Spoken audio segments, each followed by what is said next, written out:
नमस्कार, आप देख रहे हैं एनडीटीवी इंडिया और मैं हूं सिद्धार्थ प्रकाश।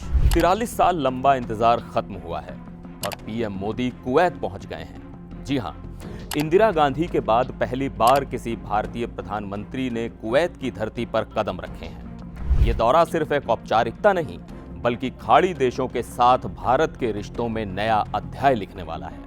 चलिए इस दौरे की हर डिटेल आपको समझाते हैं कि आखिर किन मायनों में पीएम मोदी की कुवैत यात्रा खास है। कुवैत पहुंचे पीएम मोदी का वहां गर्मजोशी से स्वागत हुआ। ये दौरा कुवैत के अमीर शेख मेशल अल अहमद अल जबर अल सबाह के न्योते पर हो रहा है। पीएम मोदी ने एक्स पर लिखा कि निसंदेह इस दौरे से विभिन्न क्षेत्रों में भारत कुवैत की दोस्ती और गहरी होगी और इस दौरे की अहमियत का अंदाजा लगाना मुश्किल नहीं है। आखिर कुवैत खाड़ी देशों की एक मजबूत आवाज जो है। पीएम मोदी ने कुवैत में अब्दुल्ला अल बरून और अब्दुल लतीफ अल नदीफ से भी मुलाकात की। अब्दुल्ला अल बरून ने रामायण और महाभारत दोनों का अरबी में अनुवाद किया है और अब्दुल लतीफ अल नदीफ ने रामायण और महाभारत के अरबी संस्करण प्रकाशित किए हैं। प्रधानमंत्री ने मन की बात में भी उनके इन प्रयासों का जिक्र किया था। अब्दुल लतीफ अल नदीफ ने पीएम मोदी से मुलाकात को गोल्ड मेमोरी यानी सुनहरी याद बताया। बता दें कि पीएम मोदी को बायन पैलेस में गार्ड ऑफ ऑनर दिया जाएगा। फिर कुवैत के अमीर और क्राउन प्रिंस से अलग अलग मुलाकात होगी और हाँ, कुवैत के प्रधानमंत्री के साथ बातचीत भी होगी। इन बैठकों में व्यापार, ऊर्जा और भारतीय प्रवासियों की भलाई जैसे बड़े मुद्दों पर चर्चा होगी।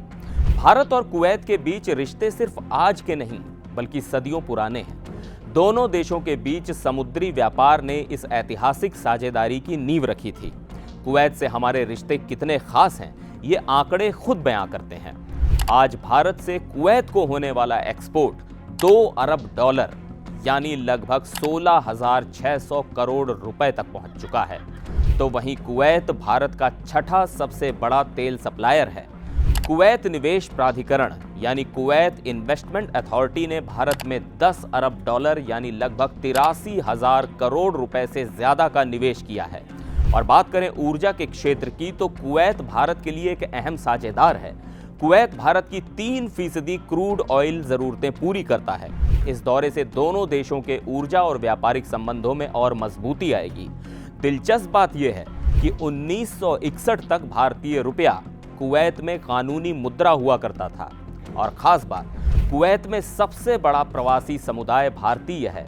मतलब ये दौरा सिर्फ राजनीति तक सीमित नहीं, बल्कि हर भारतीय की जिंदगी से जुड़ा है। अब सुनिए, ये दौरा इतना खास क्यों है। कुवैत वर्तमान में गल्फ कोऑपरेशन काउंसिल यानी जीसीसी का अध्यक्ष है। ये वही जीसीसी है जिसमें यूएई, सऊदी अरब, कतर, ओमान और बहरीन जैसे ताकतवर देश शामिल हैं। कुवैत एकमात्र जीसीसी सदस्य देश है जहां पीएम मोदी ने 2014 में पदभार संभालने के बाद से अब तक दौरा नहीं किया है। कोविड महामारी के कारण 2022 में प्रस्तावित यात्रा स्थगित कर दी गई थी। जीसीसी देशों के पास तेल और गैस का भंडार है जो पूरी दुनिया की ऊर्जा जरूरतों का बड़ा हिस्सा पूरा करते हैं। भारत जो अपनी ऊर्जा जरूरतों के लिए 80% तेल आयात करता है, इन देशों के साथ मजबूत संबंध बनाने में जुटा है। जीसीसी के साथ फ्री ट्रेड एग्रीमेंट की बातचीत भी इस दौरे का अहम मकसद है। अगर यह एग्रीमेंट होता है तो भारत को व्यापार में बड़ी रियायतें मिलेंगी, जिससे हमारे एक्सपोर्ट्स बढ़ेंगे और नौकरियों के नए अवसर बनेंगे। यानी इस दौरे से सिर्फ दोस्ती नहीं, बल्कि भारत की अर्थव्यवस्था को बड़ा फायदा होगा। तो कुल मिलाकर पीएम मोदी का यह दौरा खाड़ी देशों में भारत की मजबूत पकड़ और ऊंची होती शान की कहानी लिखने जा रहा है। एनडीटीवी इंडिया पर इस खबर में फिलहाल के लिए बस इतना ही। मुझे दीजिए इजाजत। नमस्कार।